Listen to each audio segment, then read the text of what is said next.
Hi, everyone. This is Aaron Meyers with Ishmael Interactive. I'm joined by Ana Monroe. And before we begin, we have a very exciting announcement we would like to make. Anna, take it away.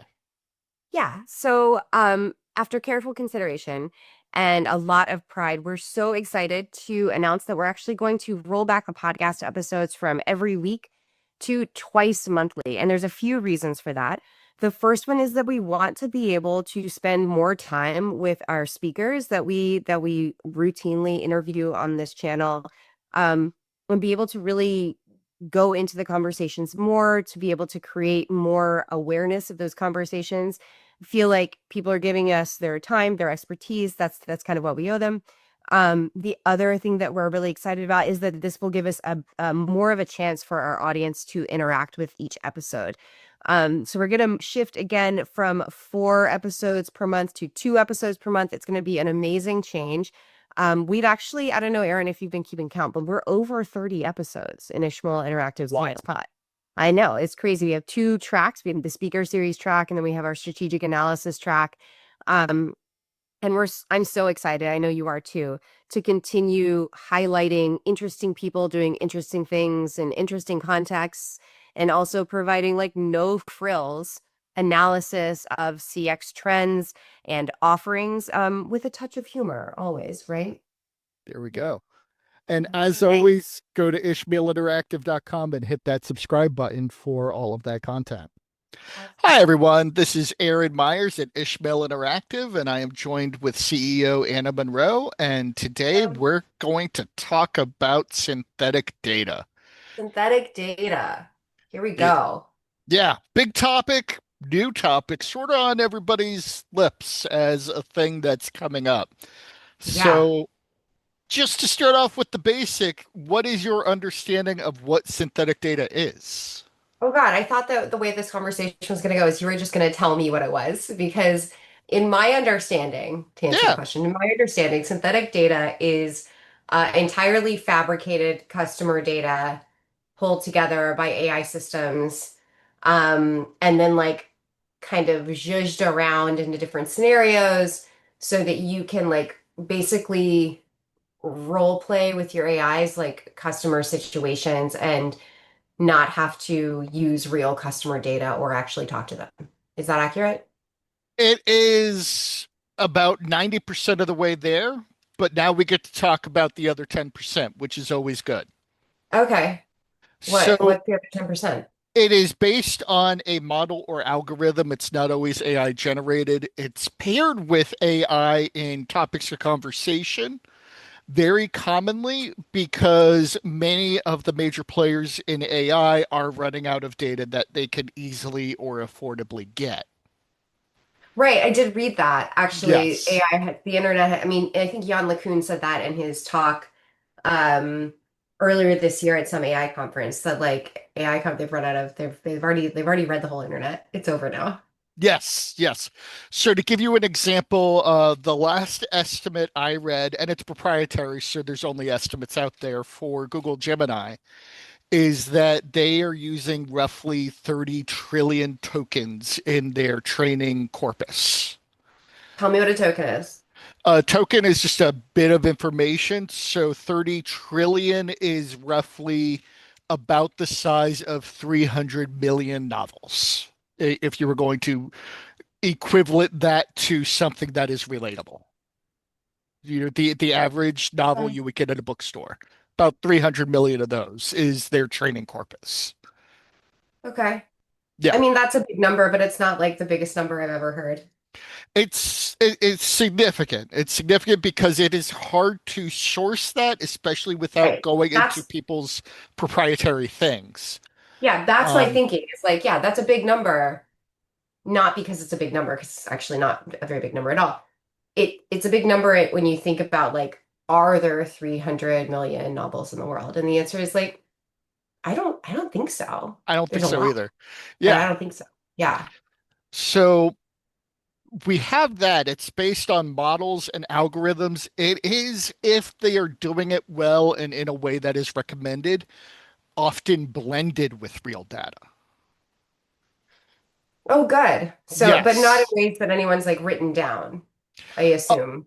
Not in ways that anybody's written down very commonly, and because it is often fed into AI, not in ways that everybody purely understands. Right. Like, let's No, be they don't real, understand. when you're Right. dealing with that many tokens of information, nobody really understands how the AI is calculating an answer. Right. You Right. can't follow that math at all. They just know it sort of happens. Right. Like the weather, except Yes, completely avoidable. I like that. I like that. I'm going to borrow that at some point. Like you said, it is anonymized. It's non-PII, which is very popular and very common.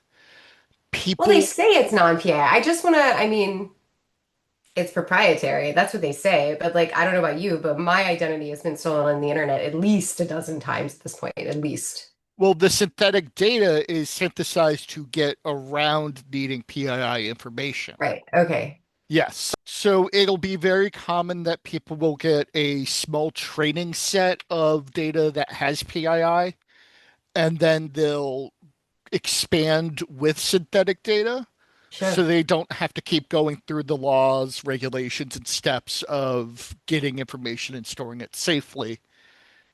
And they could just sort of speed to market that way.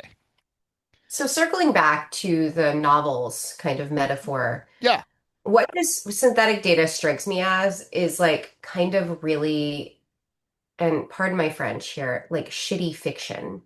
It's like, but it's scale, right? Just like a lot more shitty fiction than we have. And so I guess if I like this idea of synthetic data because if you are a company or an organization with a really tight thesis about what you do, then there are, in fact, a limited amount of scenarios that you need to explore to be incredibly effective for your customers. So that's very cool. I think that that's like super effective.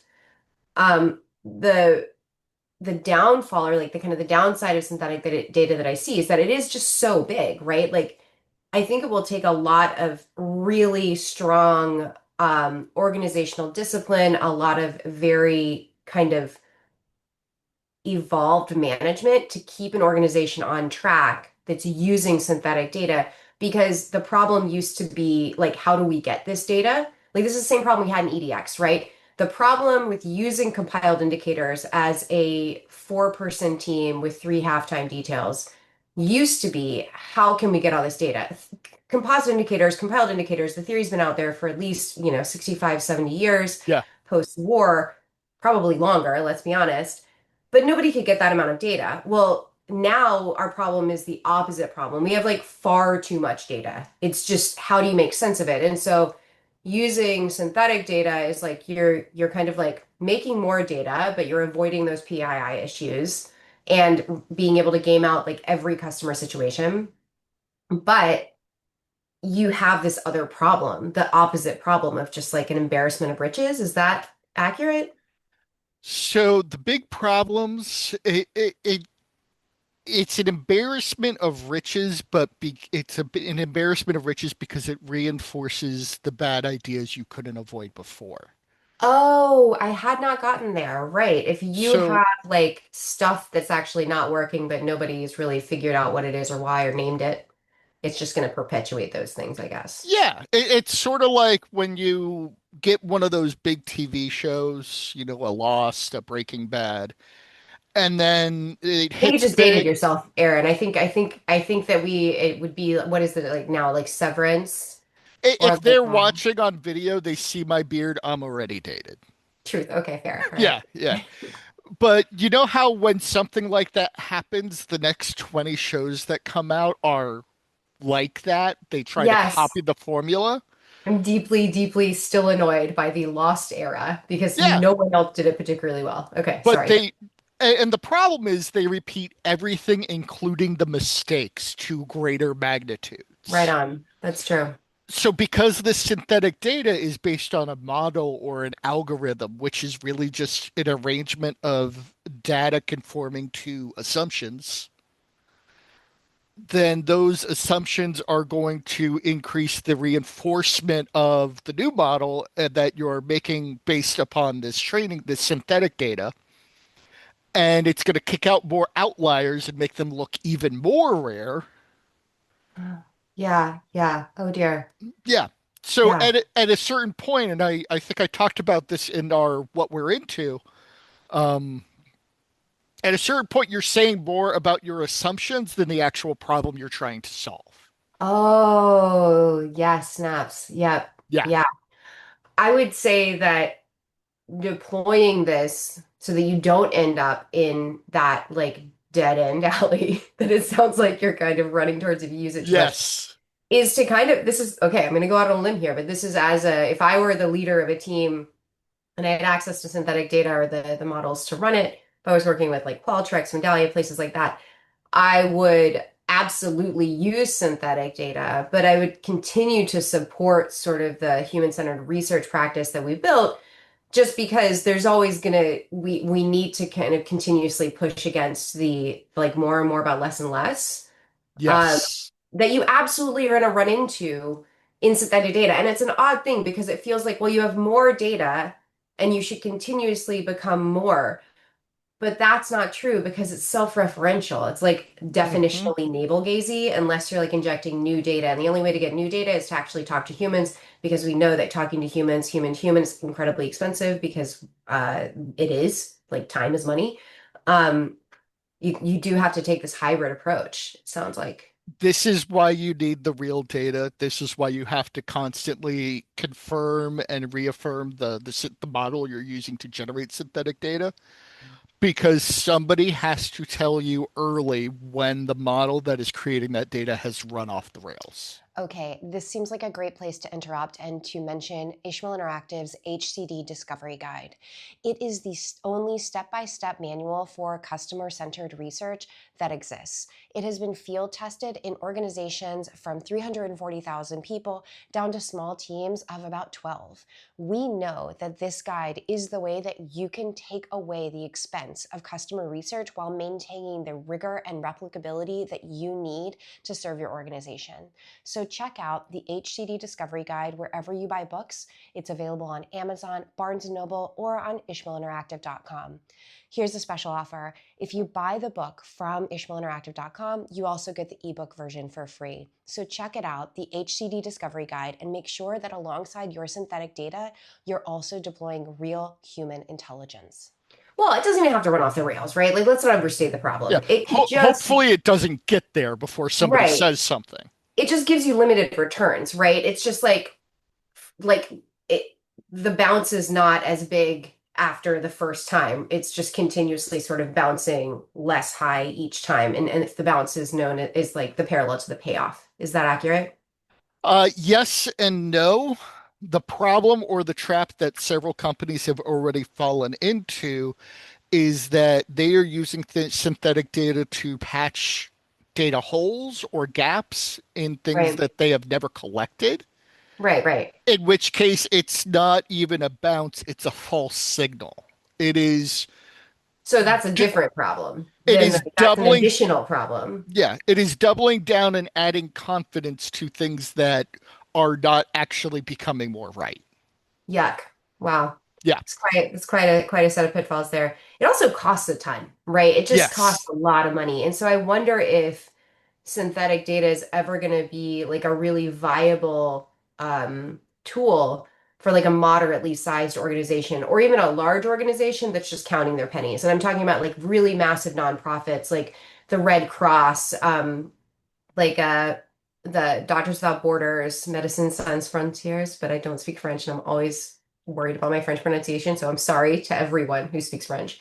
Um, these are organizations that do amazing amounts of good in the world. They have incredibly strong theses, but they're also running on a budget always. And so I wonder how that gap is going to be bridged, the cost for synthetic data versus the good. And then you have to kind of constant gardener it, right? You have to constantly be making sure that the payoff continues, making sure that you're not patching in the way that you just described, which itself is a specialty and specialties cost. So that's a tough question.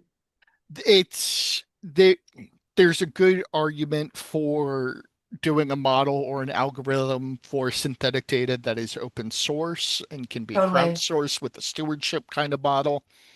Um, there's, once again, it always has to be validated in the real world. There's a use case for it for industries that have to deal with black swan events. Don't all industries have to deal with black swan events? I mean, you and I used to be civil servants, Yes, but some are more likely and some are more hinged upon it than others. right? Some industries are fairly predictable, some are less so. The ones that are less so, you have to think out, what if this thing that has never happened before happens in data, and run that simulation. And even the ones that are predictable, like let's say, for example, just to borrow from the real world, and I'm not making any sort of political statement on this, it's the real world. Um, let's look at maybe the most predictable industry in the world, insurance. Okay. So if I was a major insurance company for, let's say, the state of Florida, I am running predictive models all the time to make sure I can still make money with the rate of everything Okay, that's okay, okay. happening. But now you've gone off the rails here, Aaron, because Okay. you're talking about prediction models and we're talking about synthetic customer data. So like, Yes. yeah, I totally So get it. AI l- is very useful for no, predictions. no, no. Let me connect the two. Okay. You can use synthetic data to make your simulation based upon things that haven't happened yet. Okay, so it sounds like synthetic data has really good possibilities, really good effects for a tightly defined customer kind of set of scenarios or Yeah. whatever. Um, and the risk here is that you just focus on those things, which means you're not seeing, you don't know what you don't know kind of thing, which is why you have Hmm. to continuously operate customer experience and customer sentiment, all the things, all the user research in the real world simultaneously. And kind of the biggest pitfall that you're seeing, and I didn't know about this one before this conversation, right now are organizations using it for patching places they don't know instead of kind of going and finding out and getting tight on their problem Yes. framing and asking the questions and being wrong. Some they're just like, oh, we'll just ask AI. And that's a really big problem. Is that correct? Yes. Totally. Absolutely Okay. it is, because Yeah. they're looking to predict. And they're still having to do that based upon a model, which is only a definition of what they do now. Right.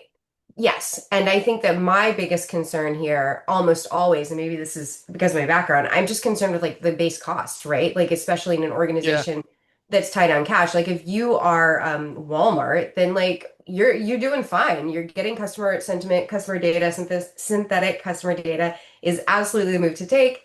You should do it. It's gonna be great for you. But if you are the Red Cross, like this is a much different problem.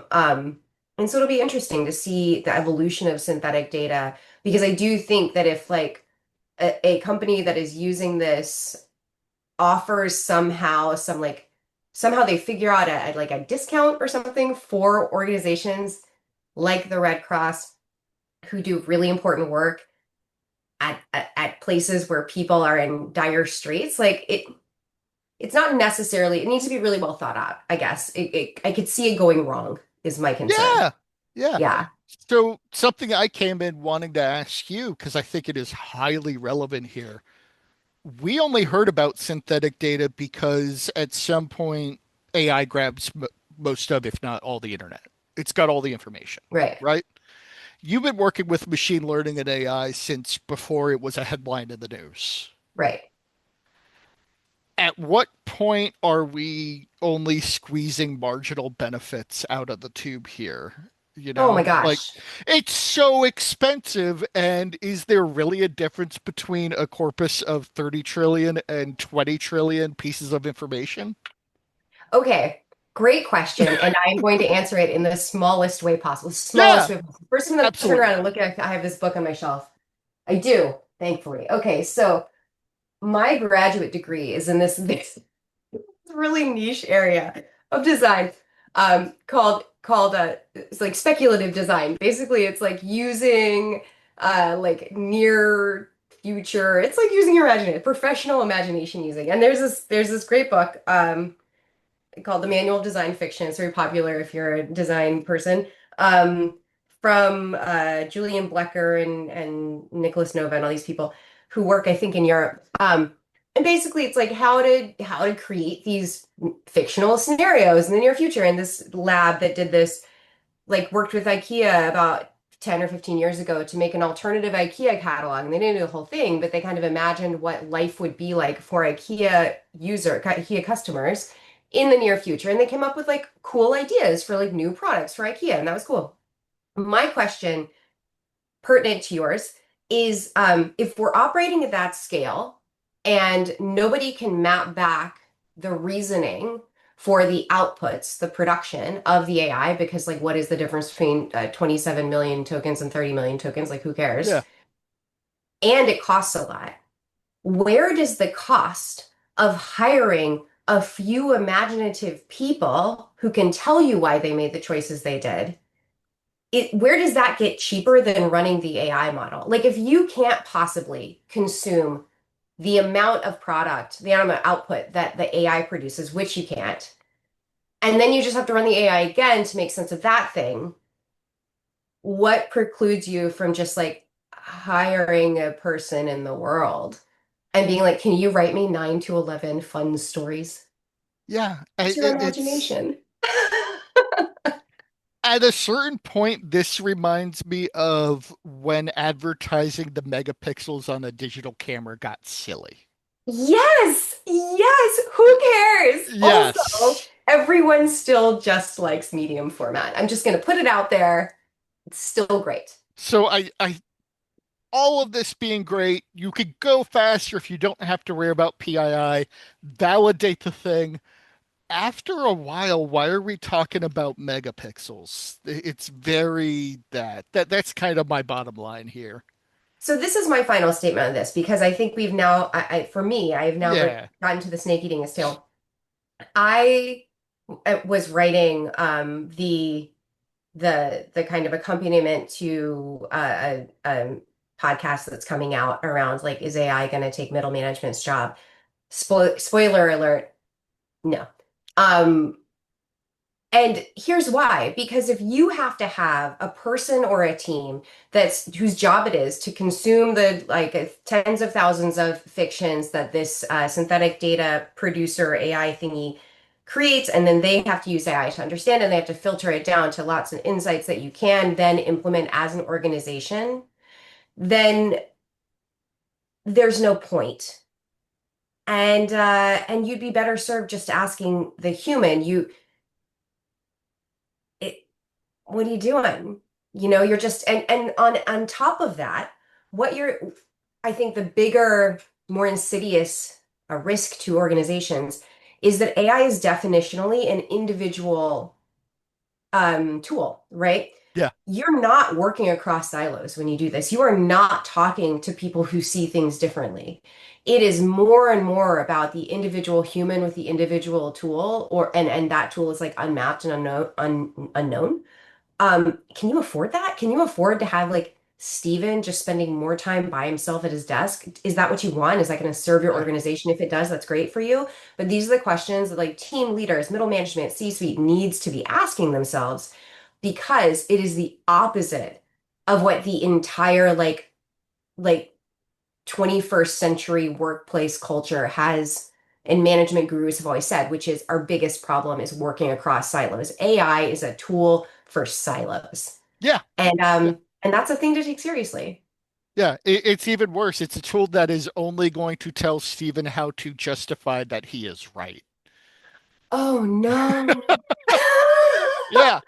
Oh, you're right. Yeah. Oh no. And you're not going to improve the model if you're not talking to other people, so your data's not going to get better. It's